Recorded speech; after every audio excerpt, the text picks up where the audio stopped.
Welcome to Choice Classic Radio, where we bring to you the greatest old-time radio shows. Like us on Facebook, subscribe to us on YouTube, and thank you for donating at choiceclassicradio.com. This is Ronald Coleman, inviting you to radio's most dramatic half-hour, Favorite Story.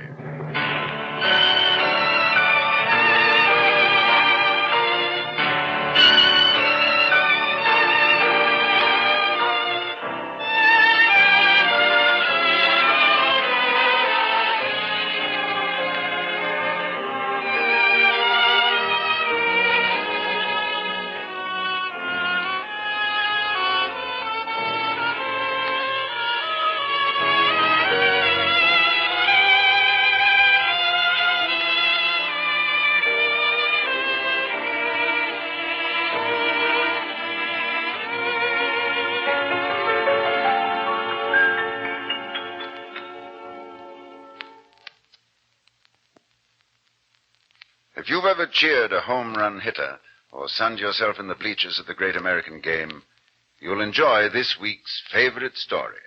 It's Casey at the Bat, a yarn that's full of laughter and memories. It's based on the celebrated poem by a newspaper man named Ernest Lawrence Thayer, who wrote the Chronicle of Casey back in 1888 when he was grinding out a daily sports item for the San Francisco Examiner. Nobody was more surprised than Thayer himself when his poem turned out to be an American classic, the favorite of every schoolboy and baseball fan. He thought it no better and no worse than his average daily item. As a matter of fact, shortly after he wrote it, Thayer quit the newspaper business altogether and became a successful manufacturer of woolens. But nobody's forgotten the saga of the mighty Casey and the Mudville Nine. Grantland Rice once said that he'd take his chances on fame and immortality if he had written Casey and nothing else. 100 legends have come down the years about the real Casey, the swinging hero of the bush leagues. We're presenting a yarn about Casey as this week's favorite story. It was chosen by a baseball great, one of the few players in baseball's Hall of Fame, Tris Speaker. He is the goodwill ambassador for the Cleveland Indians, and copped the pennant for them as their manager back in 1920. Like Casey himself, Tris Speaker is a baseball immortal. We have an unusual cast.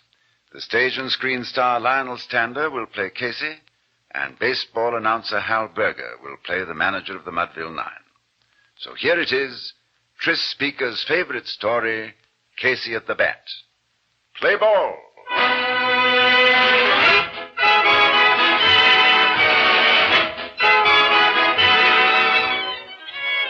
Hi, my name's Nickerson, Hank Nickerson.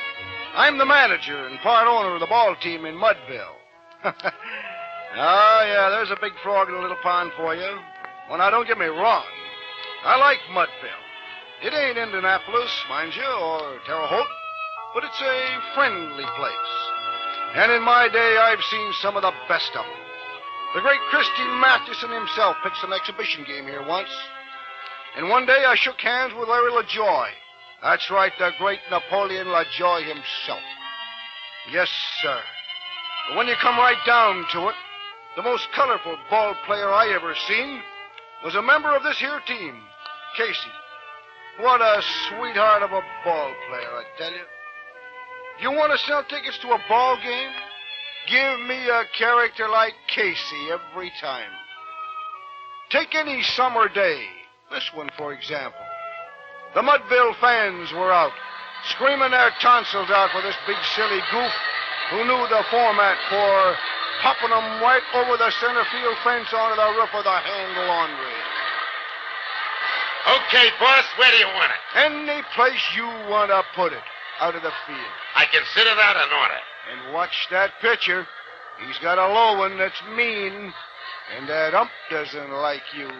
Why, that pitcher hasn't any more on that ball than September morn wears. Batter up! Don't rush me. Boss, take that worried look off your face. That pitcher is out there on the mound with nothing but a belt buckle and a prayer. Casey, I said batter up! I got ears, I heard you. Don't get sassy. Okay, let's get this over with. And try putting the ball somewhere inside this county. quit badgering the pitcher. Play ball! Keep your eyes open, Ump. You take care of your job, Casey, and I'll take care of mine. All right already. Strike one! What? Strike? You crazy or something? That ball was so low it would have to reach up to touch bottom. What kind of idiots do they send to this league anyhow? Casey, keep your big mouth quiet. If the gentleman behind the plate wishes to be a stupid, no-good, blind numbskull, let him. But leave us not insult him. I can see that we got to beat 10 men today, and one of them's blind. Okay, Timmy, this one's for you. There she goes. It's up, and over. Don't hurry, Casey, don't hurry. They'll never find that ball.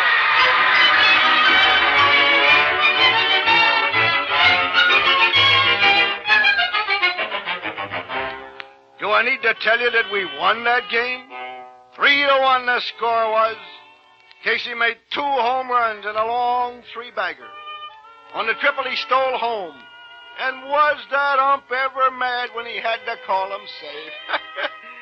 Like I say, Casey was batting way up in the 400s in the ballpark. But with his misses, he was batting a fat 0, 0, 0.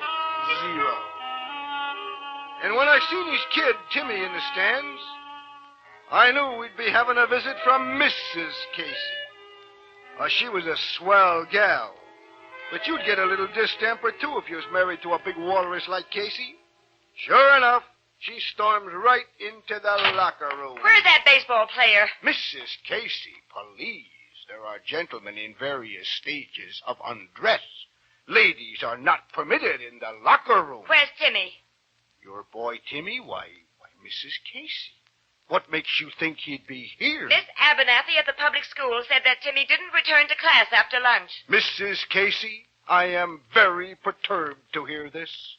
But your boy is definitely not like here. I say, Timmy. Watch those pitches. The good ones and the bad ones, too. I got Sometimes you can learn as much from the bad ones about what not to do. Casey. Hello, honey. Hi, Mom. Don't talk to me, either of you. Well, gee whiz, if you didn't want to talk, why'd you come all the way to the ballpark for? Huh, honey? Don't honey me. Timmy, look at me. Yes, Mom? Did you play hooky again this afternoon? Well, Mom, I didn't exactly... I told him he could. There was a pitcher he hadn't ever seen, and I figured his out of... Just as I thought. Timmy, how do you ever expect to be educated? I don't want to be educated, Mom. I want to be a baseball player. You see? Are you listening, Casey? I hear good. I heard him. Oh, Timmy, what am I going to do with you? But, Mom, what good's long division? I want to learn how to pitch an outside curve. Miss Abernathy don't know a thing about curves. Oh, Casey, you big dumb ox.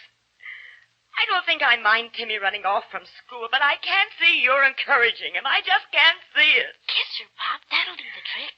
Oh, honey. Honey, come here. What do you want? You got the prettiest hair of any girl I ever seen.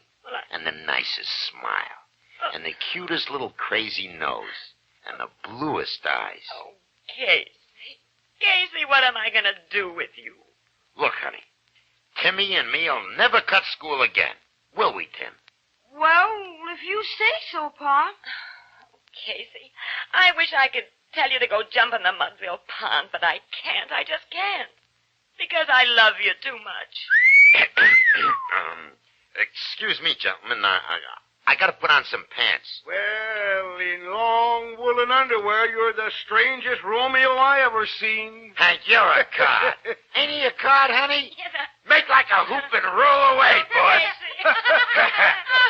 That's it. A good laugh never hurt nobody.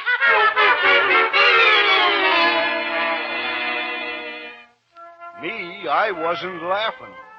Because I saw the look in that doll's eyes. She wanted to get Casey out of Mudville. She wanted to get Timmy closer to culture. And in this town, they've taken that word out of the dictionary. Her folks were in Philadelphia. And I tell you, every time I even saw her looking southeast, I got visions of losing my cleanup man. Mind you now, I liked her. But in my book, she was like another opposition team on our schedule. and I had to figure her tactics the same way and try to match 'em.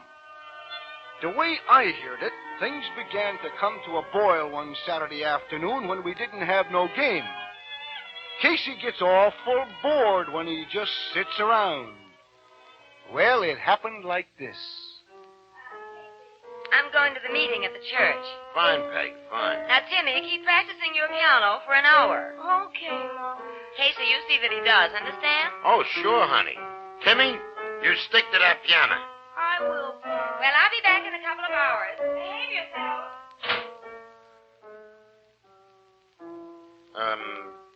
What's that you're playing, Timmy? Let me see. It's called Scales. Scales, huh?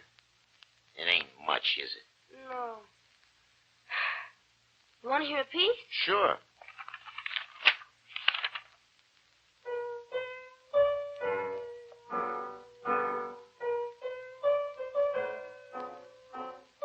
You like that, Pom?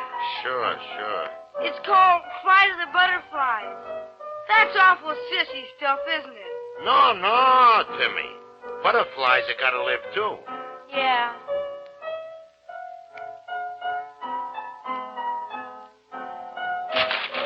Timmy, I can't stand it. You and me, we're ball players. You said it, Pom. Come on, son, grab your glove. I'll show you how to throw an out drop. Gee whiz, will ya? Come on. Butterflies. Yeah. Okay, throw me a couple. Then I'll show you how to put something special on it. Here we go. Get that left leg up. Wind up slow. Atta boy, let it go. A good one, a strike in any man's league. Swell. Keep working, Timmy, and you'll be a great pitcher someday. Over my dead body, he'll be a pitcher. Jiggers, it's mine. Hey, I guess honey. baseball is the only language you understand, Casey. So you better know this right now. As far as I'm concerned, you're up to bat. And just now you swung hard for strike 2. Hey, you just One more admit it. strike, champ, and you're out. And I'm going home to Philadelphia. One more strike, and I'm leaving you for good. Timmy, your mother has the soul of an umpire.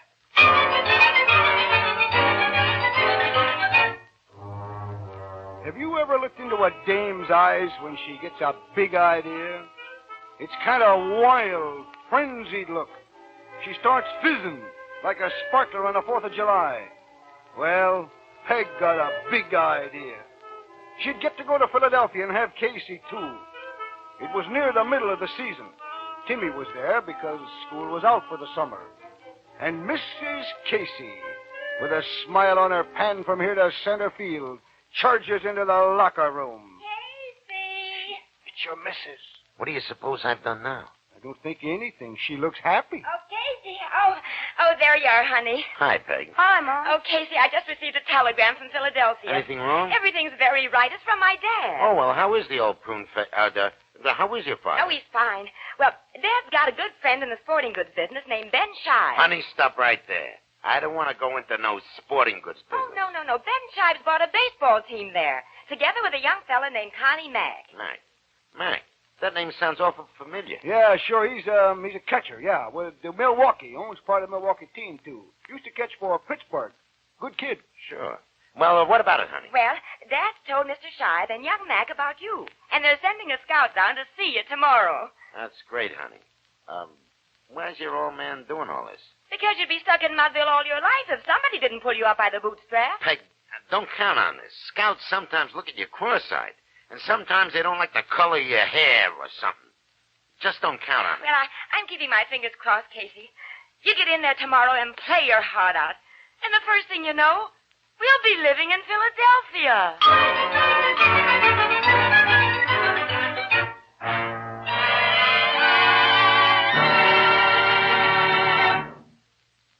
We're ready to go back to the days of wide-brimmed hats and bustles, mustachios and bicycles built for two.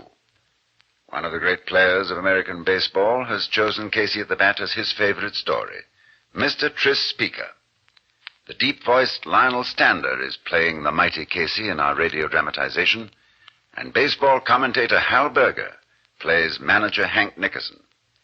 Now, if you'll slip back into the locker room of the Mudville clubhouse with us, we'll continue with the saga of Casey at the bat.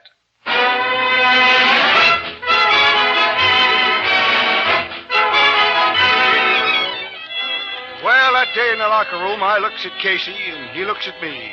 He sits there for a long time in his woolen underwear after everybody else had gone home. He just sits there, looking at that telegram from Philadelphia. Hey, you better get dressed, Case. Yeah. Yeah, sure. Philadelphia's a big town. Yeah, Imagine they pay well at that ball club. imagine so. I was thinking, Case, any scout that sees you is sure to want to sign you. Hey, you like the color of your hair, all right. Nah. You know, I ain't got nothing in writing with you, Case. But even if I did, I wouldn't stop you from bettering yourself. You know that, don't you? That's real generous of you, Hank. You're like my own brother, kid. I wouldn't stop you from getting into the majors. They're starting these World Series things. They'll be real fat pickings. I don't stand a chance. Of course, I got to admit this won't be the same team without you. Won't be the same town. And without you, we can toss in the towel right now in our big playoff game with Midtown. Flynn and Blake, they're no darn good.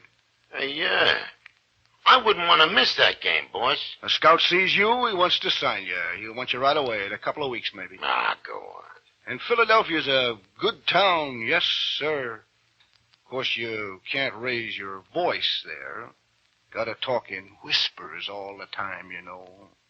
Can't raise your voice. No, gotta wear a necktie everywhere. Can't go into a restaurant for a cup of coffee if you don't have on a necktie. You're kidding. No, I've been there. High society stuff. Anybody you meet on the street, you bow to them. Wow. Yeah. Last time I was there, I bowed so much I got the lumbago. That doesn't sound very tasty. Say, I didn't tell you. I had a talk with Hagan, you know, the Midtown pitcher. He says he's going to strike you out in the playoff game. He said that. Those were his words. Hank, I don't want to go to Philadelphia. I like Mudville. I like you. I like playing here. Maybe I'm a dope or something, but this is where I belong. I'm real happy here.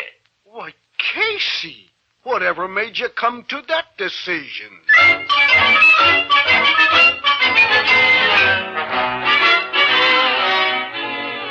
The next day, sure enough, a stranger shows up in one of the good reserved seats.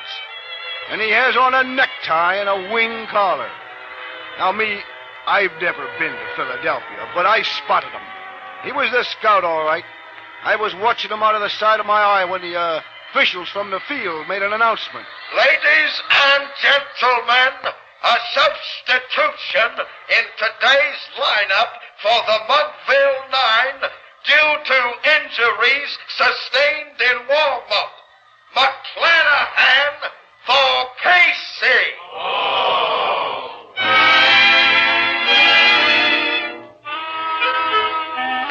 I strolled into the locker room to kind of comfort the wounded Casey when in comes a tornado. It was Mrs. Casey doing a slow burn. You could almost see the smoke pouring out. Casey, why aren't you in today's lineup? Well, I got a sore knee, honey. You got a sore knee like I got $1 million. Oh, honey, just a minute. You don't want me to have anything I want. You want to stay in Mudville all your life. Now, what's that got to do with my sore knee? I know your tricks. You just don't want that scout to see you, so you're playing possum. Well, you've just swung hard for strike 3. You're out. O-U-T, out. I'm taking Timmy, and we're going to Philadelphia. Honey, just a minute. Oh,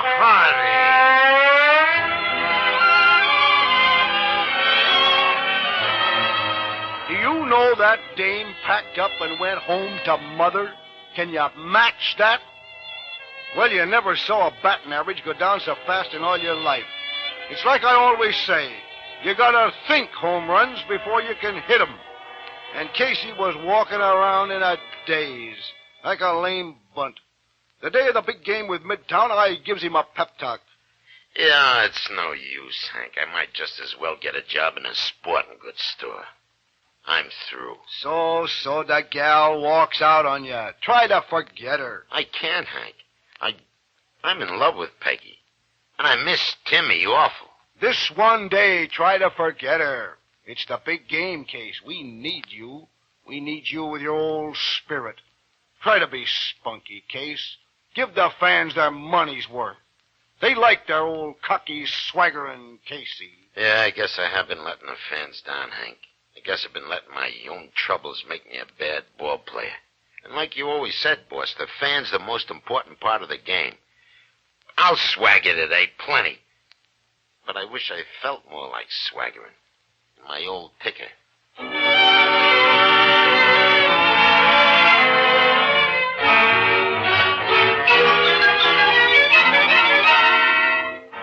Well, you all know what happened that day.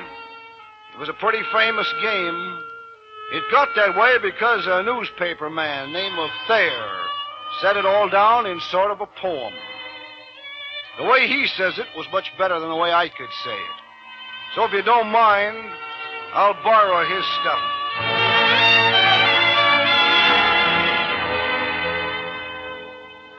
It looked extremely rocky for the Mudville 9 that day.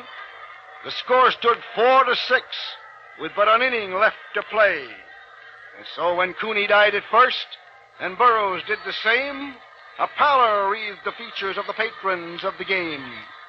The straggling few got up to go, leaving there the rest, with that hope which springs eternal within the human breast. For they thought if only Casey could get a whack at that, they'd put up even money with Casey at the bat. But Flynn preceded Casey, and likewise so did Blake, and the former was a puddin', and the latter was a fake. So on that stricken multitude a death-like silence sat, for there seemed but little chance of Casey's getting to the bat. But Flynn let drive a single to the wonderment of all, and the much despised Blake tore the cover off the ball. And when the dust had lifted and we saw what had occurred, there was Blake, safe on second, and Flynn, a hugging third. Then from the dreading multitude went up a joyous yell. It bounded from the mountaintop and rattled in the dell. It struck upon the hillside and rebounded on the flat. For Casey, mighty Casey, was advancing to the bat.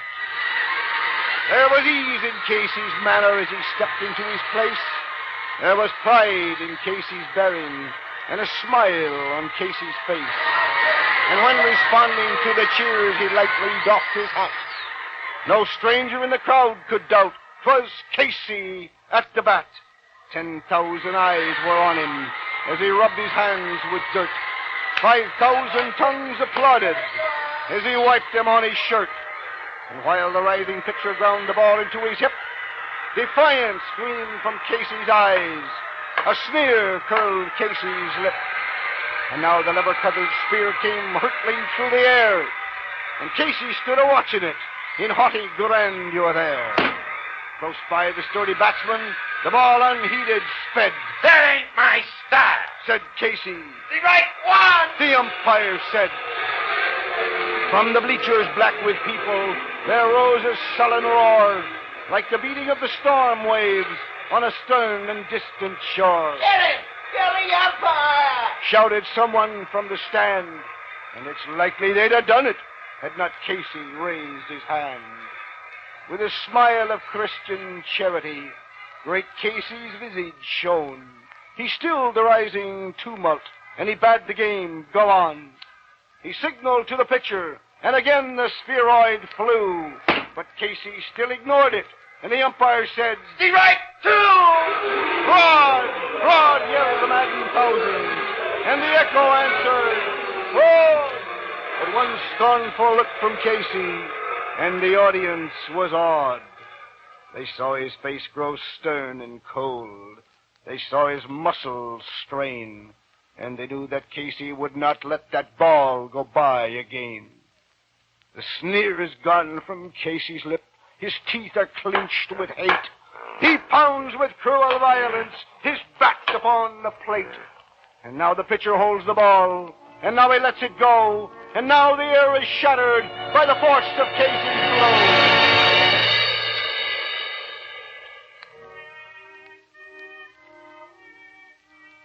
Oh, somewhere in this favored land, the sun is shining bright. The band's playing somewhere. Somewhere hearts are light. Somewhere men are laughing.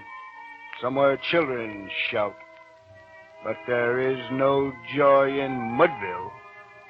Mighty Casey has stuck out.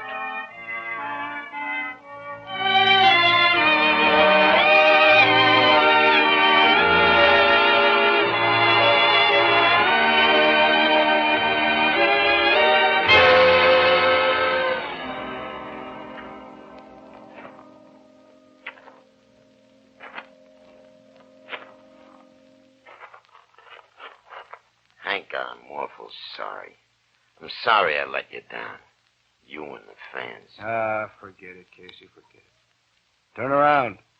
See who's here. Huh? Hi, Pop. Timmy! Oh, Timmy! When you get back from Philadelphia? You shouldn't have run away from your mother. Well, Pop, I'll tell you how it happened. Mom and me, we were sitting in Philadelphia. I was practicing the piano. I guess she didn't like Flight of the Butterflies either, 'cause she started to cry. So I went up to her and I said, Mom, no good ball player only gets one crack at the plate. Why, even Ty Cobb himself strikes out once in a while. I guess she agreed, 'cause she came back with me. Is she here, Timmy? Right there in the stands. Hiya, Casey. Oh, gee whiz. Gee whiz. Go on, kiss her, Pop. Hey, Pop. Hey, Casey. Hey, Champ. Batter up.